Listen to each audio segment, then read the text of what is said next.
Oke, bismillahirrahmanirrahim. Assalamualaikum warahmatullahi wabarakatuh. Pada kesempatan ini, saya akan menjelaskan materi mengenai karakteristik perusahaan manufaktur yang merupakan bagian dari mata pelajaran praktikum akuntansi perusahaan jasa dagang dan manufaktur. Materi ini dipelajari di kelas 12. Tujuan pembelajaran yang pertama adalah menjelaskan karakteristik khusus dari perusahaan manufaktur. Yang kedua, mendeskripsikan aktivitas rutin dan perusahaan manufaktur dan jenis pengeluaran. Yang ketiga, menjelaskan terminologi biaya. Yang keempat, membedakan pengertian biaya atau cost dan beban atau expense. Dan yang kelima adalah menjelaskan klasifikasi biaya. Yang pertama, berkaitan dengan karakteristik perusahaan manufaktur. Ya, tentunya kalian sudah sering mendengar istilah manufaktur.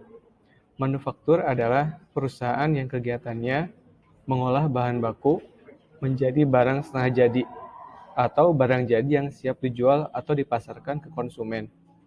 Barang setengah jadi artinya barang tersebut harus mengalami proses lebih lanjut.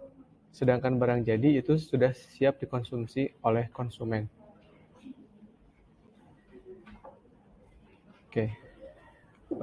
Berkaitan dengan aktivitas rutin perusahaan manufaktur, yaitu menghasilkan barang setengah jadi atau barang jadi melalui proses pengolahan bahan baku terlebih dahulu sebelum dijual kepada konsumen. Adapun jenis pengeluaran di perusahaan manufaktur itu untuk mengolah bahan baku menjadi barang setengah jadi atau barang jadi, meliputi 3 unsur.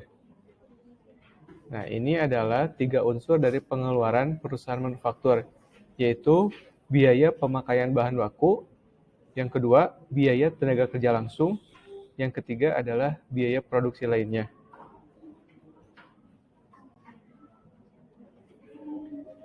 Nah, biaya ya, sudah sering kalian mendengar istilah ini.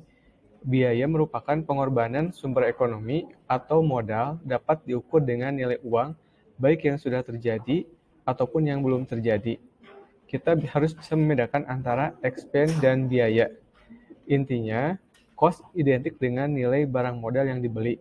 Kalau expense identik dengan nilai barang modal yang sudah terpakai atau susut.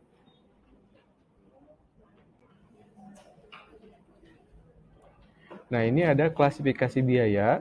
Biaya berbasis elemen produk, ada berbasis ketelacakan dengan produk, ada berbasis hubungannya dengan produksi, ada hubungannya dengan volume, area fungsional, dan periode dibebankan pada pendapatan. Oke, yang pertama, berbasis elemen produk. Oke ya, biaya bahan terdiri dari biaya bahan baku dan bahan penolong. Ada biaya tenaga kerja, dan ada juga BOP. Ya, istilah biaya ini sering digunakan pada perusahaan manufaktur. Berikutnya adalah biaya berdasarkan ketelacakan dengan produk. Ada biaya langsung, adalah biaya yang terjadi secara langsung untuk proses produksi. Biasanya terdiri dari biaya bahan baku dan biaya tenaga kerja langsung.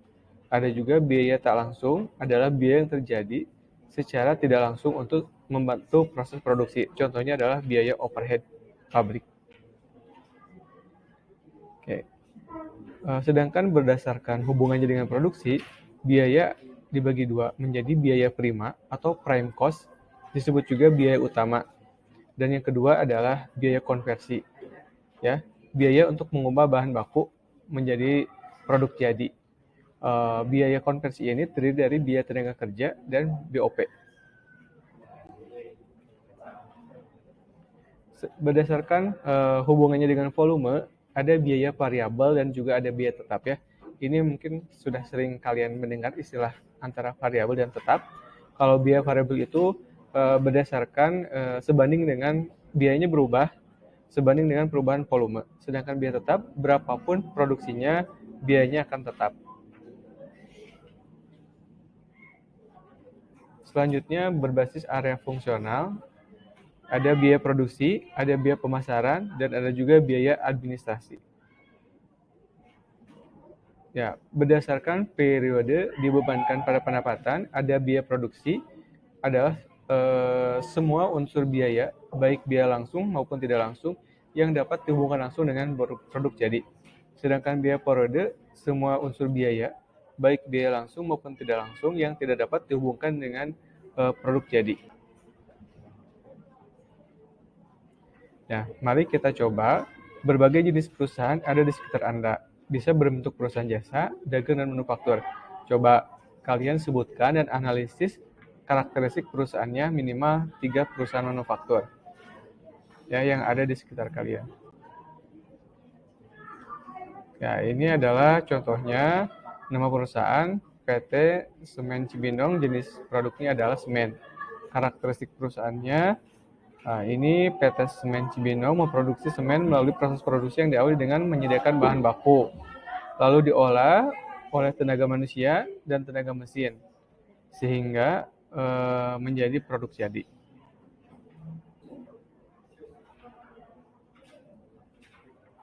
Oke,